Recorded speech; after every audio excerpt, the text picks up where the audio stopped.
What is up, guys? Welcome back to Just a Guy on My Lunch Break. Why do I call my channel that? Well, two reasons. First reason, I'm literally just a guy on my lunch break. I'm literally on my hour lunch from my full-time job right now. Secondly, it absolves me from any real, clear-cut, concise, well thought out, well planned, and organized content. Because if you don't like what I'm talking about, I always have that to fall back on. Hey, bro, dude, just a guy on my lunch break, man. What the hell do you want from me, bro? Oh, man. No, I try to make it as good and as entertaining as possible, and you guys seem to enjoy it, so that's cool.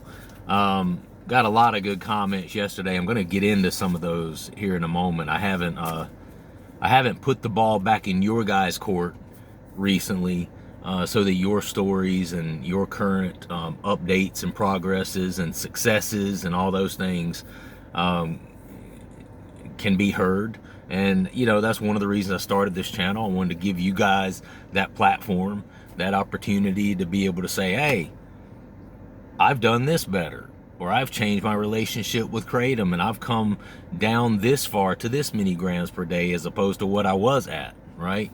And that's one of the reasons I made this channel, because I wanted everybody else to have that opportunity as well, because there's something different and there's something special about sharing in each other's successes. You know what I mean?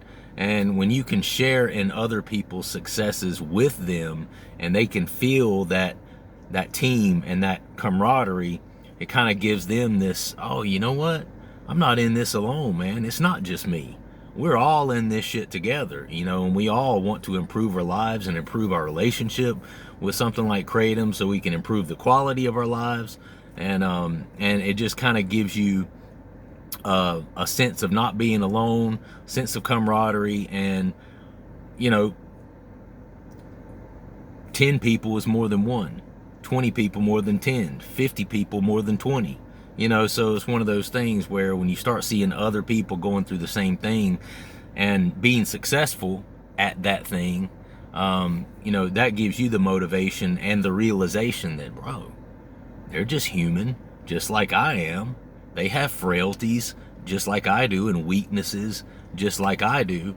You know, our weaknesses are shared weaknesses, our strengths are shared strengths, likewise. So if I can do it, you can do it. If he can do it, you can do it. If he can do it, I can do it, and so forth and so on. You know what I mean?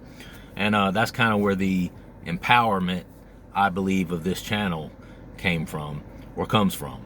So, you know, yesterday I made a quick comment at the beginning of my video how it's been one of those times where I kind of feel like God is testing me in some ways. I meant to elaborate a little bit on that, but my stupid phone keeps cutting me off at the end. I have a piece of crap phone, and it's just not on the top of my priorities to get a new updated phone. I'm used to this phone. I've been having this phone for probably the better part of 6-7 years at this point, but it's just a piece of crap Android phone. I mean, it does what I need it to do, but when I start getting too many text messages or you know, too many pictures or things like that within my gallery, it will, or within my filing system within the phone, sometimes it'll cut me off way earlier than I expect and stuff like that. I deleted some apps today, made sure I deleted some pictures and some text messages and stuff like that, so hopefully that won't happen.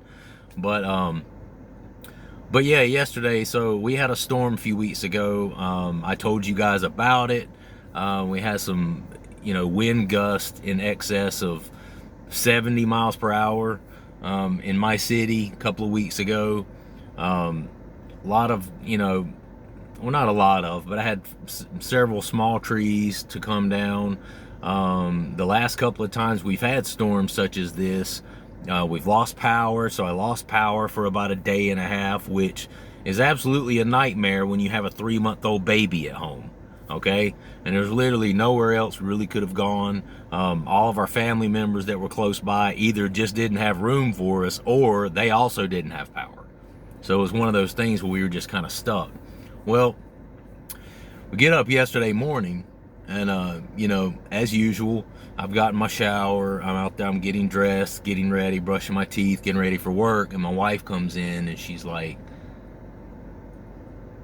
I can see water that's getting into the house. And I look at her and I'm like, please no. Please no. Because that's all we need, right? I mean, since having a baby, you know, we're having to pay an extra $1,000 a month for daycare. That's starting next week for us. You know, it was a surprise birth, so we had to get on a waiting list for the first several months of my son's life. We had to get my parents, who are pretty elderly. My parents are 75. That's my mother, and then my dad is almost 80 years old, and they're in relatively good health for two folks their age, but they're still 75 and 80 years old. So they're getting older.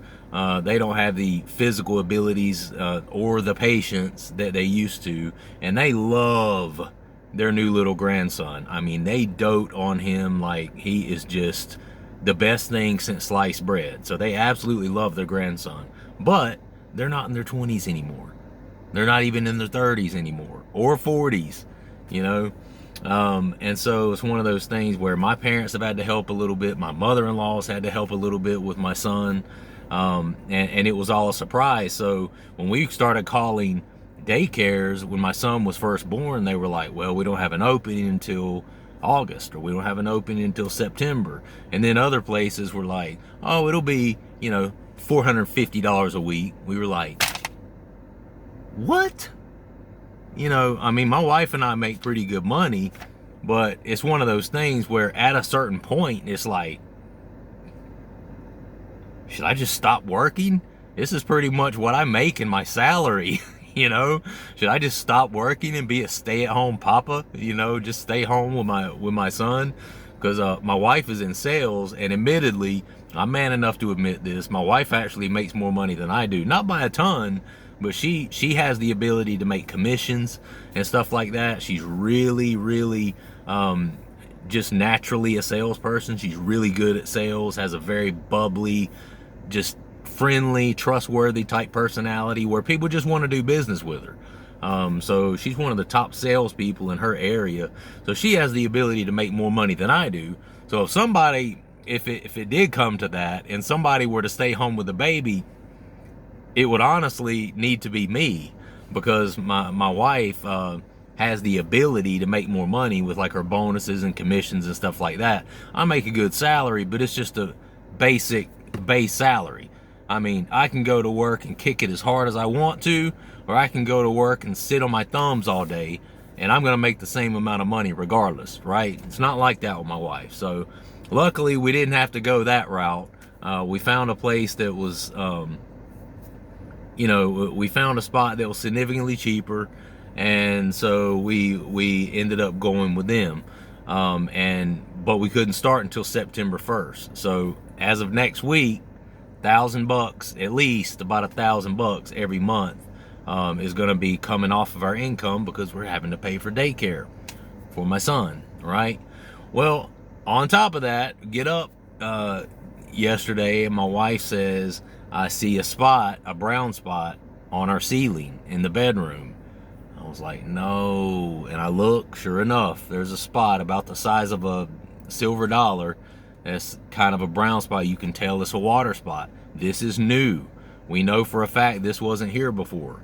And the roof is fairly new as well. Our house is a very nice house. So, $300,000 or closer to a $400,000 home. So it's a nice house and a nice roof.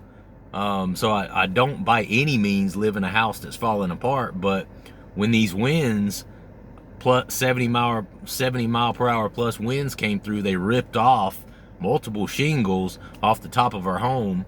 So we went out there and looked, and sure enough, there's one section of the roof right where that water spot is in the ceiling. Now I will say, no water actually came into the house, but it is getting onto the ceiling, which that's no bueno. That's no bueno, right? So we went out there and looked, and we can actually see wood in the roof in one part. So there's obviously a little bit of damage there. It was like, oh man. So we called some roofers out because we have a hurricane coming through this week. Joy, joy, joy, right? And for a person who tries to have an attitude of gratitude, I'm sitting here going, woosah. Okay, I'm very thankful for all of the blessings that I have in my life, but really? You know, that's what I'm thinking. So the roofing people come out today, assess all the damage, look at everything. My wife was wanting them to get up there ASAP and get this done because what's that hurricane's name that's off the coast of Florida right now that's going to bring all the storm surge with Adalea or Adila or something like that. There's a hurricane coming off the East Coast. So you know, later this week, we're going to be expecting some pretty heavy rains and stuff. So we have to get this taken care of before that happens, right? And so the roofing company comes out. They look at everything. My wife calls me this morning. She was like, I don't want you to be upset. That's the first thing she said. I was like, oh my God, okay. I was like, just tell me. Just give it to me. Just tell me what it is. $1,700 to repair our roof. And this is like a complete shock, surprise expense, right? This is not something we planned on. This is just a surprise expense. Much like the baby, just a surprise expense. Oh, here you go. Oh, it's only $6,000 out of your pocket to have a baby. No worries, you know? And I mean, we just had one thing after another like that. And now the roof. We moved into the home only about 3 years ago, and the AC unit was about 21 years old when we moved in, so we were fully anticipating that that wasn't going to last very long. We were in there for a year, and then the AC unit goes out. We have to replace it with a $16,000 AC unit. So, you know, my wife and I have just absolutely been tested. But here's the thing. We're frugal. We're smart with our money. Me and homegirl have money in savings. We have a decent amount of money in savings. It's a decent amount for us. It's a decent amount compared to what most people have. And we don't go around shouting about how much money we have in savings. But even my close family, anytime we told them how much we have in savings, they're like, whoa, really? Damn, that's pretty legit. We don't have anything in save, you know. So people are shocked when they hear what we have in our savings. But it's because anytime we ever got extra money, instead of going out and buying the newest and latest thing, we're grateful people for what we have. So when we get that extra money, we put that away. We just store it in our savings account. And so this too is going to come out of our savings account. Our savings account has been chipped down by probably the tune of about $14,000 to $16,000 just in the last 4 months. So I'm sitting there going, oh my God, bro, oh my God. But you know what? I'm still thankful. I'm thankful that I have a home. I'm thankful I'm not out on the street. I'm thankful for my relationships. I'm thankful for the improvement in my relationship with Kratom. I'm thankful for all you guys and all the improvements that you guys are making. Thankful for the channel. Thankful for all my family, my friends, my job, everything else. Forget about the roof. I'm just saying. Anyway, I want to read some comments today. So, at Johnny, I just told you. I told you. Just the guy on my lunch break, man. You don't like the fact that I just spent 13 minutes talking about my roof and how I've had to pay out all this money the last few months? Just a guy on my lunch break, bro. What do you want from me? You know, you subscribe to hear what the hell I had to say. Anyway, Johnny Just Right says, happy Monday, Corey. I stuck to my taper and I'm on stuck to my taper and am on day 3 off of Kratom. I feel okay physically, just a little extra anxious. Exercise and diet are helping. I'm not sure if my goal is to be 100% off or to try to keep it a weekend sort of thing. We'll see. Stay up, bro. Johnny, that is awesome, man. I already responded to him as well, but just wanted to you know, put that out there into the ethosphere and let all you guys hear that success. So I guess you're on day 4 at this point.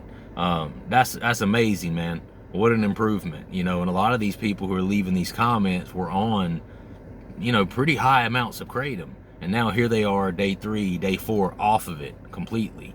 So that's my purpose on here. I want to see people improve that relationship. If the relationship between you and Kratom needs to be non-existent, that's for you to determine. And there's some people that are in that situation, you know. But then there's other people who, nah, you know, I might still want to take it every once in a while, but I just have to be in a place where I can control it, and in a place where I'm not going through withdrawals and I feel like shit every time I don't take it. You know, Kratom has to be a once in a while thing for me. Something that I just schedule it, maybe once or twice a week, once every couple of weeks, whatever you're comfortable with.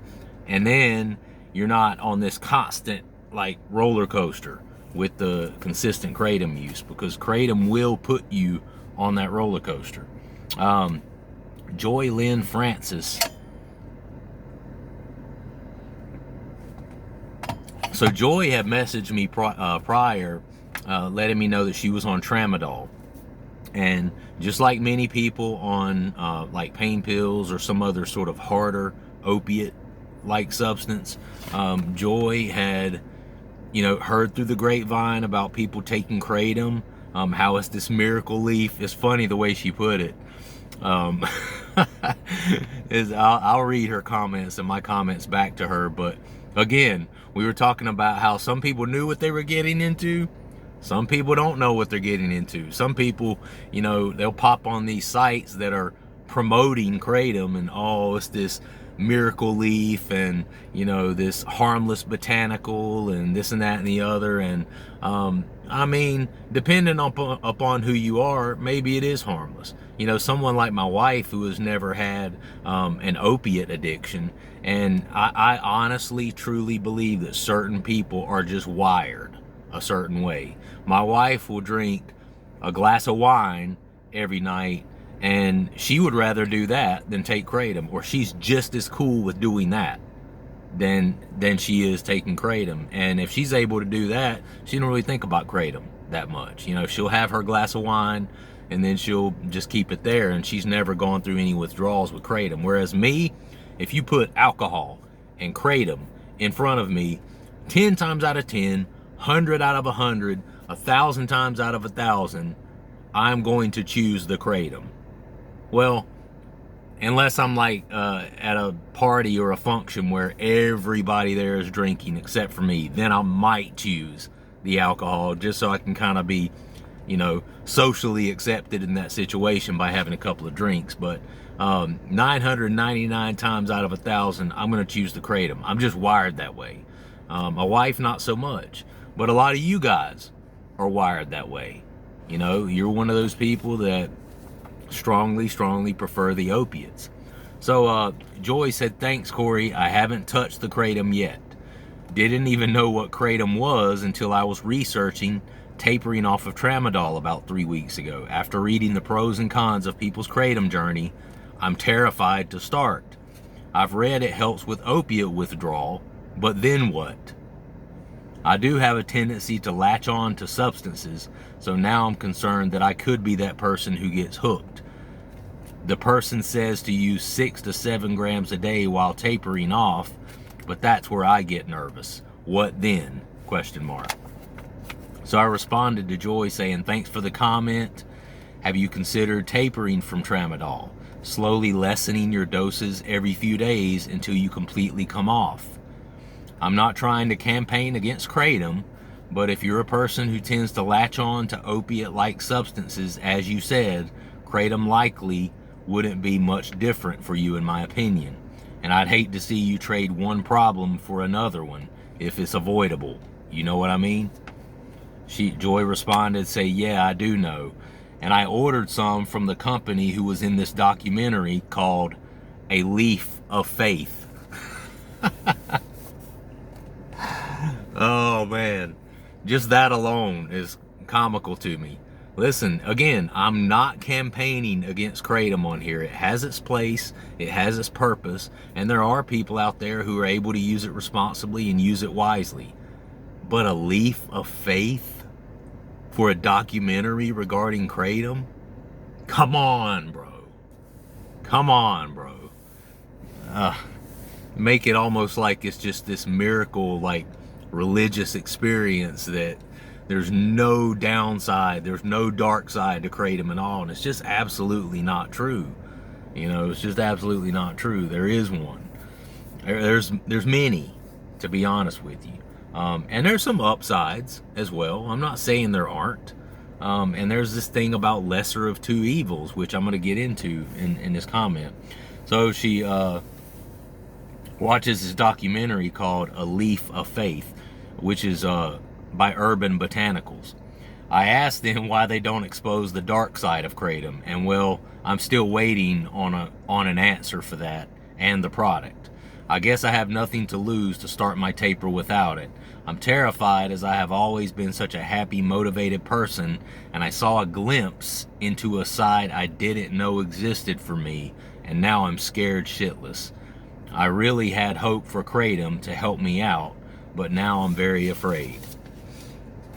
So my response to Joy was, I certainly don't want to demonize Kratom, and it may be considered the lesser of two evils when compared with Tramadol, but speaking transparently, Kratom also has an opiate-like effect and can also carry a physical and mental/emotional withdrawal when quitting after consistent long-term use.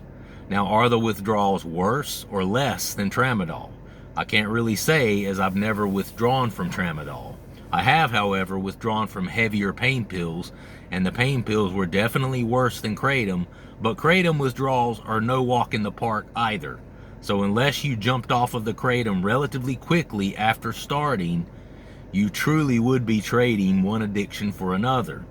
If you did jump off of the Kratom within a couple of weeks after switching to it, maybe by tapering, it may be a viable option, as it wouldn't have time to build up in your system. It is true that Kratom would decrease or even take away any withdrawals from Tramadol, but then you have coming off the Kratom to contend with. In my experience with this type of thing, eventually you always have to end up paying the piper to some degree.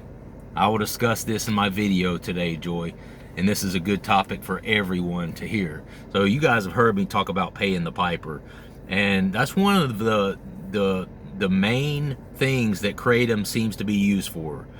People who are on these harder opiates like heroin, fentanyl, you know, some people use Kratom to get off pain pills, like Vicodin, Percocets, Tramadol, you know, things like that. And listen, I'm not necessarily speaking against that. I do feel that Kratom, and I've done both, not really Tramadol so much. I've taken Tramadol once or twice in my life, but I've never been addicted to Tramadol, so to speak. But I have been addicted to Percocets and Vicodins, which from what I understand are stronger than Tramadol is. And I would definitely say that Kratom is not as severe in terms of the withdrawal and things like that.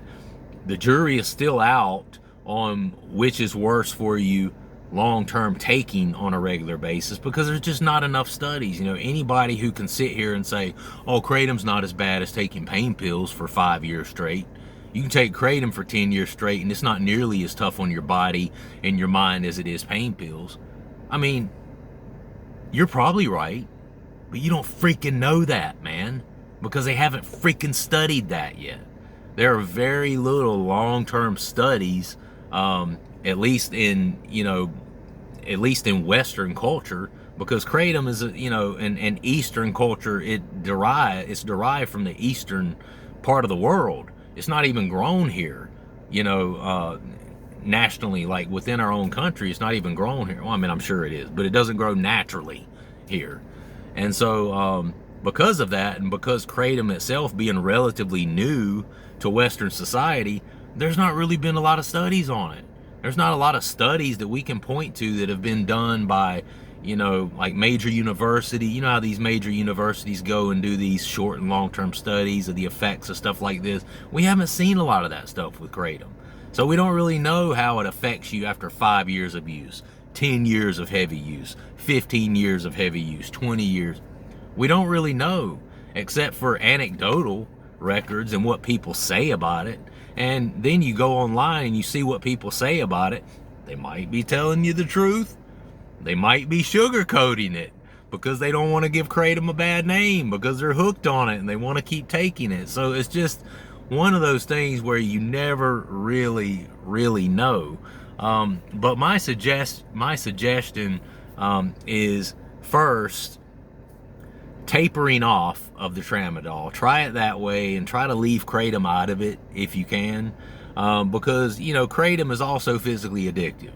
It just is. Again, not speaking against Kratom. It has its place. It has its purpose. And if you were on something like, you know, fentanyl that could kill you just like the drop of a hat, people are dying for that shit. People die from heroin overdoses every day.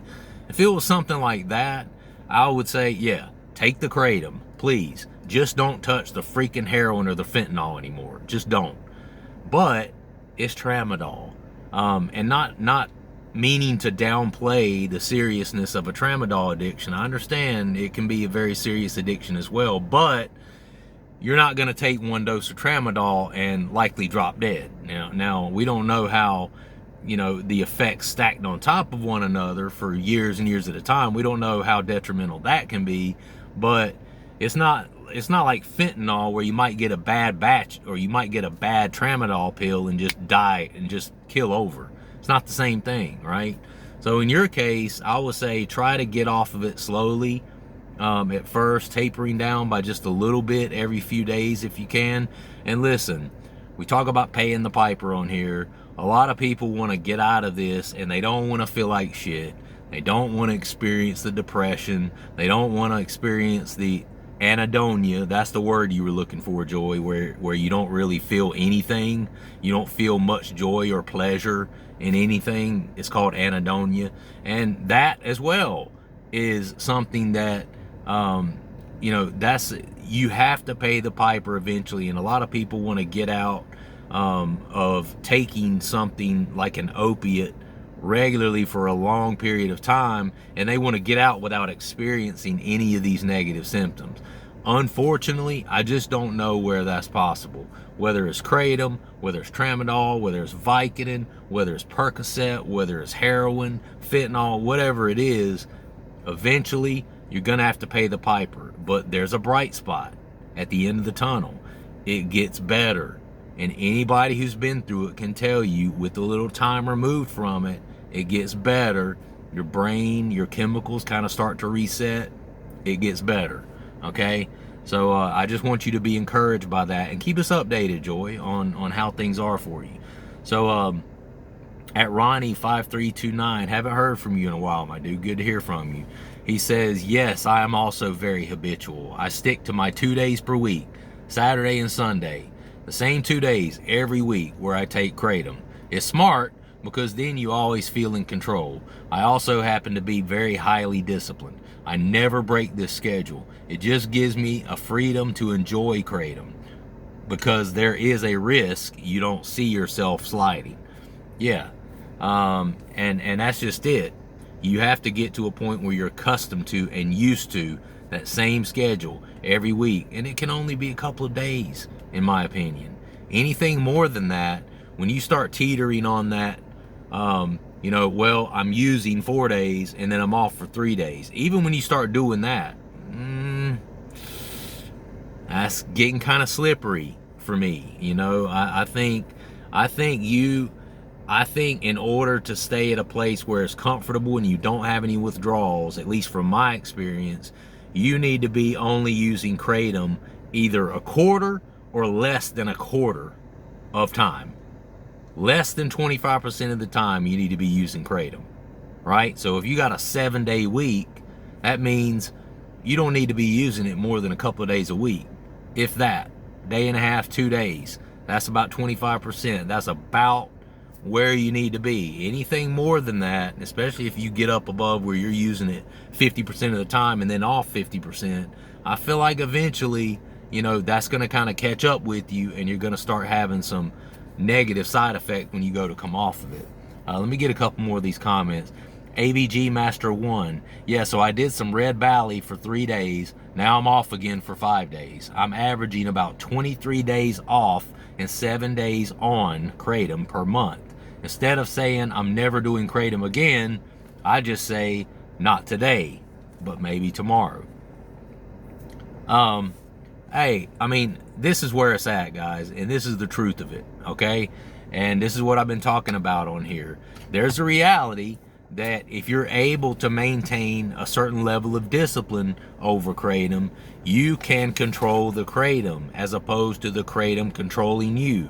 Now, you know, a lot of people, especially who believe in, you know, recovery programs like NAAA, those people, and nothing against them, but they would argue with you vehemently on that. Because if you're an addict, then anytime you try to control a mind-altering substance, that's a slippery slope. And listen, I'm not going to deny that. I'm not going to deny that. And it probably is a slippery slope, but I still think that it can be done if you accept the fact that you have to maintain discipline over it. Have to. You don't have a choice. You put that in your head. Maintaining discipline over this and not taking it during the week and not taking it at times when you've said you're not going to take it is just not an option. Because if you start doing that, you're going to start to backslide. And as you start to backslide, your ability to be able to grasp control over that substance gets less and less and less and less. As you take more and more and more and more, your ability to control it, less. Plus, the more you take it, the more you start feeling like shit when you're not taking it. And when you're feeling like shit, that's that much more motivation for you to go back and take it again, right? The reason I'm not having a lot of trouble with not taking it during the week right now is because I was off of it for 27 days, completely off of it.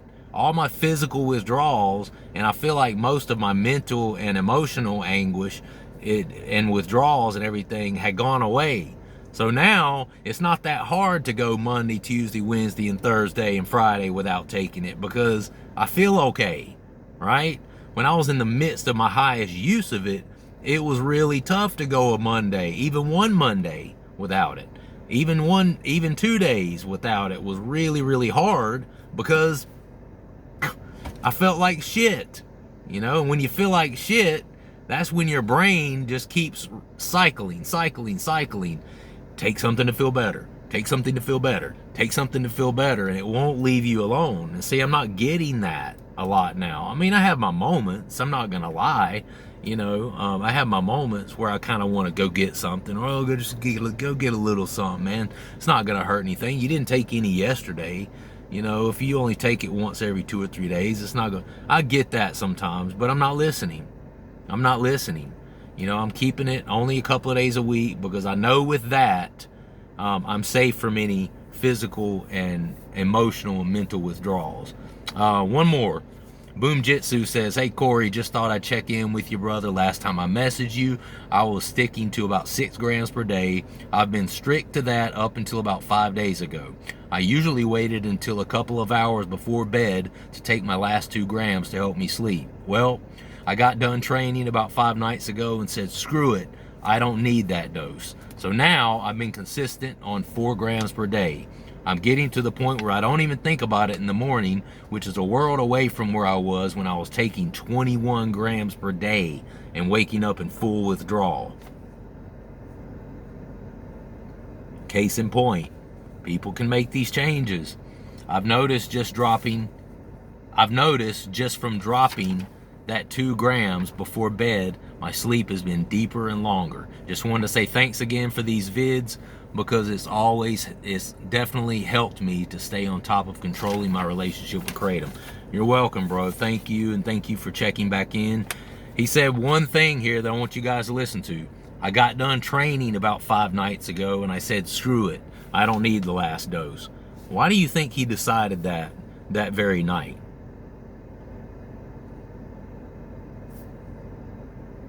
He just got done training. Homeboy was feeling powerful. Homeboy was feeling strong. Homeboy was feeling like he could conquer the world because he had done some physical exertion exercise. He had overcome that challenge. He had overcome that fear. I'm assuming he trains in jiu-jitsu. His call name is Boom Jitsu, which I think is awesome. I used to take jiu-jitsu. I took it for several years in my 20s. Yeah, man. That's why I say, you guys want to know why I talk about MMA and fighting on here.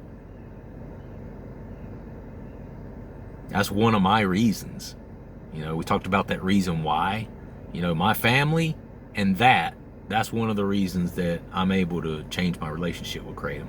Gotta go, guys. Pulling for all you. I don't want this to cut me off. I actually want to say bye to you this time. Let me know where you're at. Like the video, comment down below, hit that subscribe button. I would really, really appreciate it. And I'm Corey. I will see you guys next time. Peace.